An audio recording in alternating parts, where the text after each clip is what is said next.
Salam, hörmətli müəllimlər. Bugünkü imtahanda sizə uğurlar arzulayıram.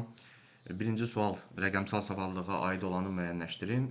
Rəqəmsal savadlılıq təbii ki, yalnız texniki bacarıq deyil, həm də rəqəmsal informasiyanı düzgün analiz və qiymətləndirmək, eyni zamanda təhlükəsiz və məqsədəuyğun istifadəni də əhatə eləyir.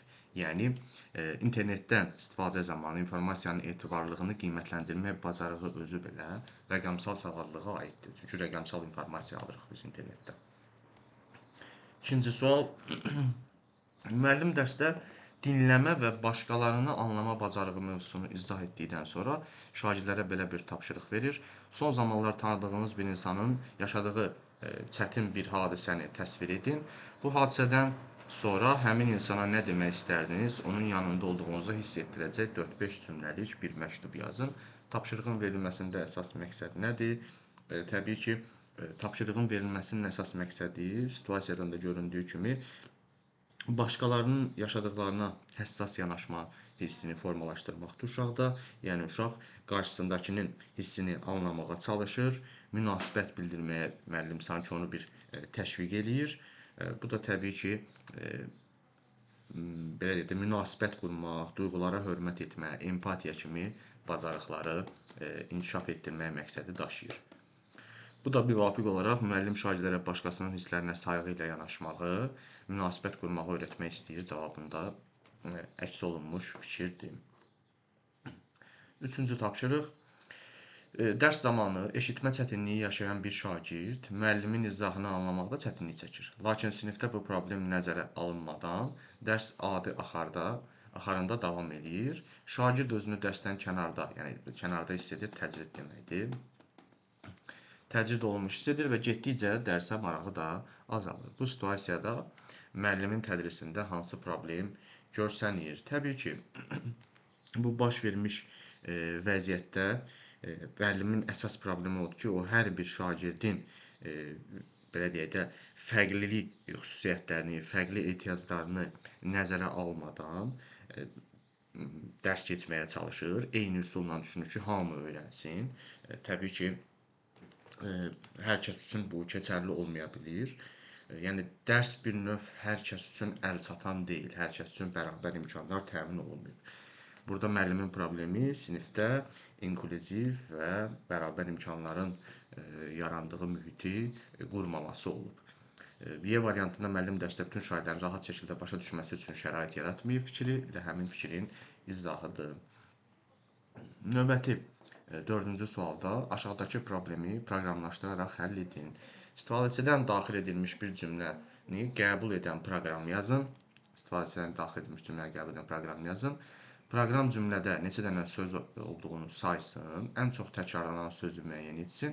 Həmin sözün neçə dəfə keçdiyini göstərsin. Texniki tələblər də verib ki, istifadəçi input funksiyası ilə cümlə daxil etməlidir. Proqram cümləni boşluqlara əsasən sözlərə ayırmalıdır. Ən çox təkrarlanan sözü və sayını print vasitəsilə göstərməli. Cümlədəki ümumi söz sayını da çıxışda göstərməlidir. Təbii ki, bu tapşırıqda şagird cümləni hissələrə bölür, yəni sözlərə ayırır. Onların sayı və təkrarlanma sıxlığını müəyyən eləyir.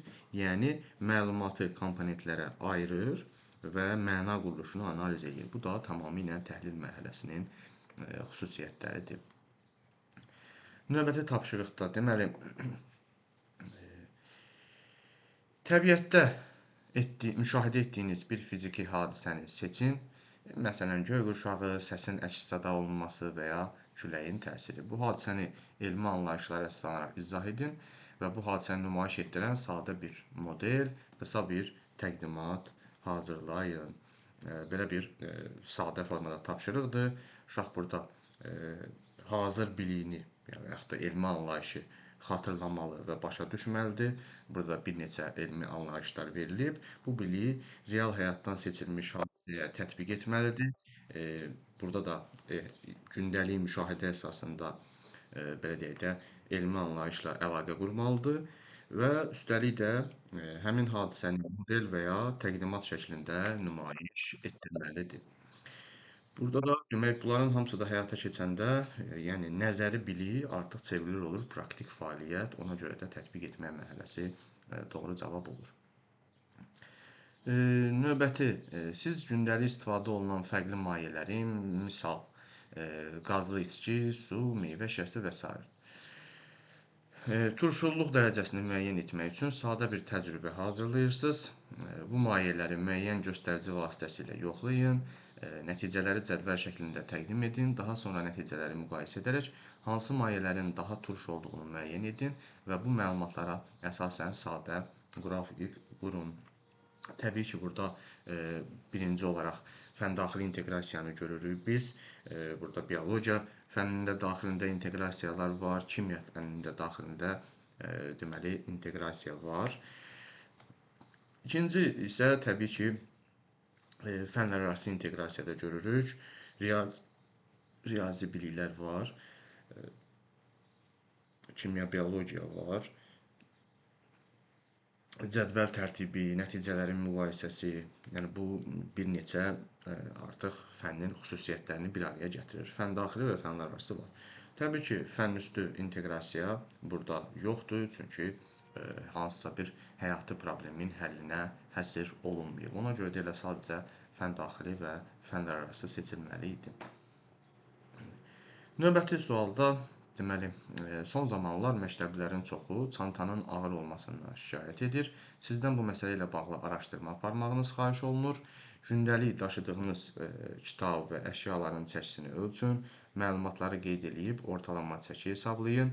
Daha sonra bu ağırlığın sağlamlığa təsiri ilə bağlı məlumat toplayın və nəticələrinizi məktəb rəhbərinə təqdim etmək üçün vizual və yaxud da yazılı şəkildə əsaslandırın. Deməli, burada biz nə görürük? Riyaziyyat var, sonra fizika var, sonra biologiya var, biologiya, həyat bilgisi, bunların hamısına aid biz xüsusiyyətlər görürük və sonda təqdimat elə ana dilə həm də ədəbiyyatdan gəlir.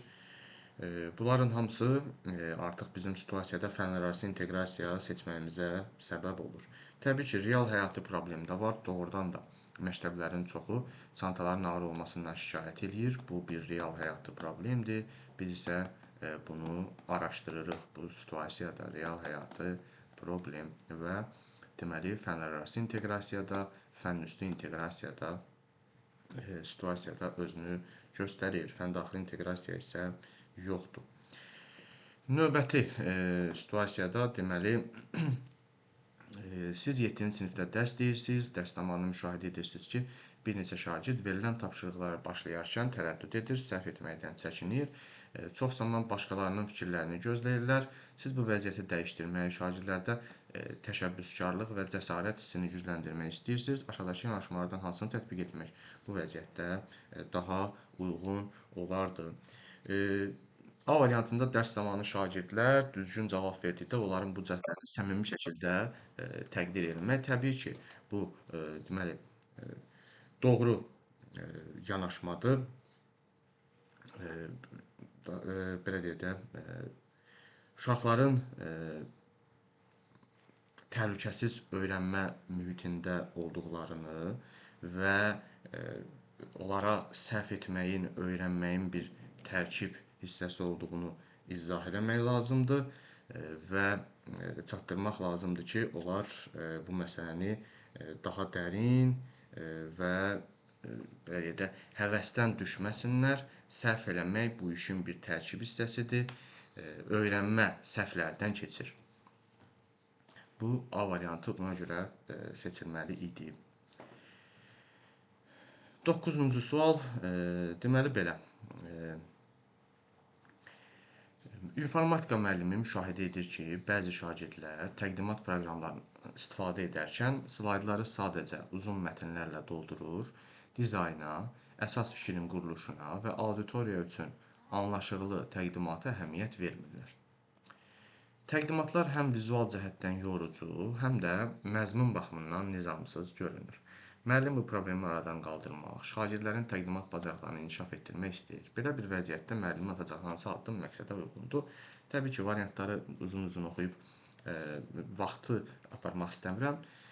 B variantı doğrudur, çünki müəllim əvvəlcə müxtəlif uğurlu təqdimat nümunələrini şagirdlərə göstərir. Sonra bu təqdimatları birlikdə müzakirə edərək nəyin təqdimatı cəlb edici etdiyini aydınlaşdırırlar. Daha sonra şagirdlərlə birlikdə yaxşı təqdimat üçün əsas belə deyək də meyarı müəyyənləşdirirlər və hər kəsin həmin meyarlara uyğun təqdimat hazırlamasına şərait yaradır. Yəni uğurlu bir nümunəni qoyur və deyir ki, yəni uğurlu təqdimat necə olmalıdır? Gəlin deməli bu fikrə baxaq. Beləcə B variantı verilmiş situasiyada ən uyğun faydalı addım olardı. 10-cu sual. Siz sinif rəhbəri olaraq müşahidə edirsiniz ki, bir neçə şagirdin dərsə davamiyyəti zəifdir, tapşırıqları yerinə yetirmir və davranışlarında da məsuliyyətsizlik müşahidə olunur. Bu şagirdlərin valideynləri ilə dəfələrlə əlaqə yaratmağa çalışmısınız, lakin cavab almamısınız. Valideynlər məktəb tədbirlərində iştirak etmir, görüşlərə qatılmır, onlarla ünsiyyət qurmaqda çətinlik yaradır. Siz bu problemi aradan qaldırmaq üçün addım atmaq qərara gəlirsiniz. Bu situasiyada nə eləsək, deməli, doğru olar.